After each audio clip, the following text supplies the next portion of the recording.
Como se sustenta o império temido por todos os seus vizinhos? Só com guerreiros ferozes? Ou também com espiões, comerciantes, poetas e mestres? Os astecas não dominaram a Mesoamérica apenas pela força. Eles também souberam organizar o medo, o comércio e o conhecimento.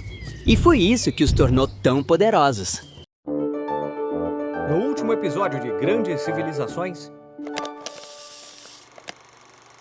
os astecas tinham um poderoso exército que conquistou os povos vizinhos. E em apenas 2 séculos, tornaram-se os senhores da Mesoamérica. A vida como guerreiros. Os astecas estavam quase sempre em guerra. Um dos objetivos de entrar em guerra era o de capturar guerreiros de tribos inimigas para sacrifícios humanos. Eles acreditavam que quanto mais feroz o guerreiro capturado, mais satisfeitos os deuses ficariam. Os astecas iam à guerra usando máscaras elaboradas e figurinos que representam os deuses e os animais, o que os fazia parecer criaturas assustadoras quando guerreavam. Os astecas sabiam que o medo era uma ótima maneira de ganhar uma guerra.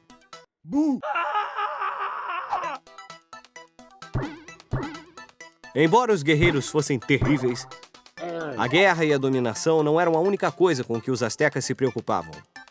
Eles também E olha eram só, muito... com isso, os astecas não lutavam só com armas, também lutavam com medo. Máscaras, gritos, símbolos de deuses e animais poderosos. Tudo servia para quebrar o inimigo antes do golpe final. E se essas civilizações incríveis estão te surpreendendo,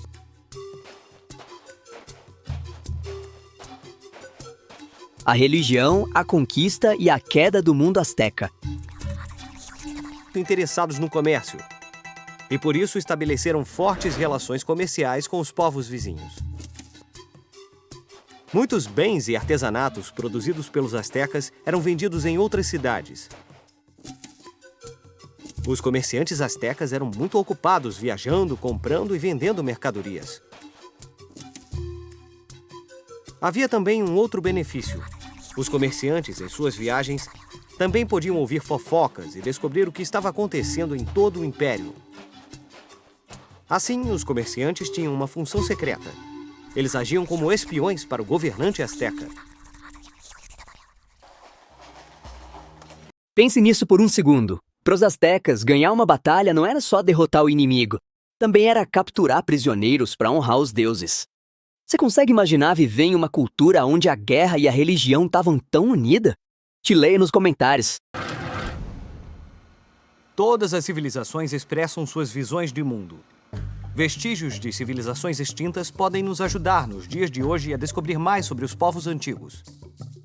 Os astecas registraram sua história de dominação e de conquistas militares através de símbolos coloridos inscritos em camurça ou em lençóis de algodão. Esses registros, cheios de desenhos coloridos, são documentos históricos nos quais muitos aspectos da vida cotidiana dos astecas foram registrados. Os astecas não desenvolveram um alfabeto. Então, em vez de soletrar palavras, uma representação de um animal ou objeto tinha de ser feita usando uma combinação de desenhos. Por exemplo, eles escreviam o nome de sua capital, Tenochtitlan, usando os símbolos que representavam uma pedra, Tena, na qual brotou um cacto, Notli. A escrita asteca é complicada. Essa pode ter sido uma das principais razões pelas quais os astecas usavam tanto a poesia como meio de comunicação. Na verdade, eles tinham um poema para cada ocasião. Poemas de guerra.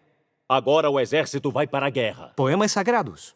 É para os deuses que estamos lutando. Poemas históricos. Nós já lutamos muitas vezes antes. E poemas de amor. Como sentirei sua falta, meu amor?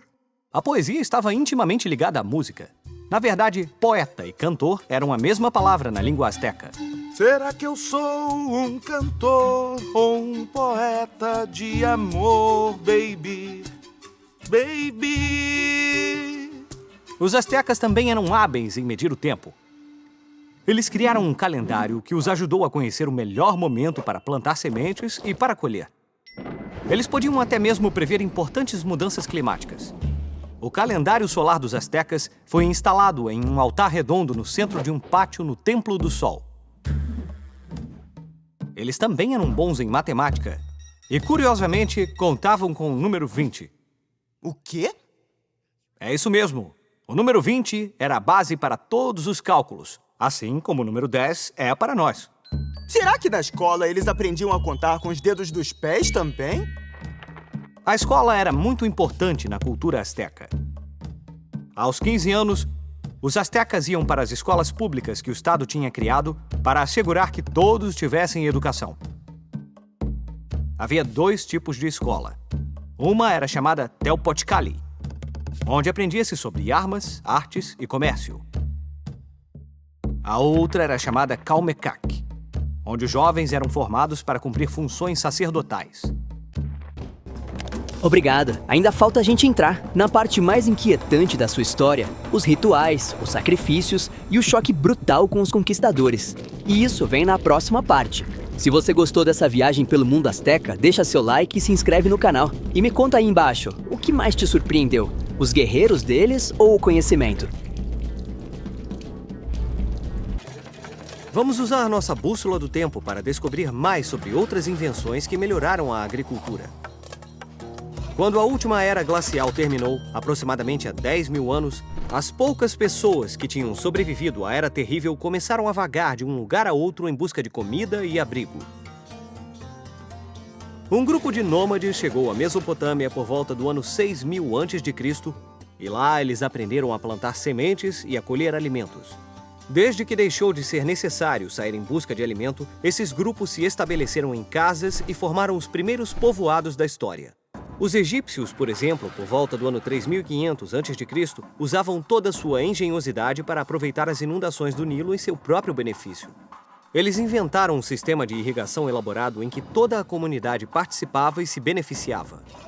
Isso deu origem a trabalhos como o do agrimensor, que eram como os engenheiros modernos. Os agrimensores mediam e planejavam como construir os canais de irrigação. Por volta do ano 300 a.C., os romanos aperfeiçoaram um método para transportar água das nascentes das montanhas para os campos e centros urbanos. Os famosos aquedutos romanos foram construídos com muita precisão. A água era retirada de uma fonte principal e transportada por muitos quilômetros ao longo dos canais. Eram construídos acima e abaixo do solo e tinham um declive muito suave que garantia o fluxo correto de água. Os aquedutos romanos foram tão bem construídos que alguns ainda transportam água para a cidade de Roma até hoje.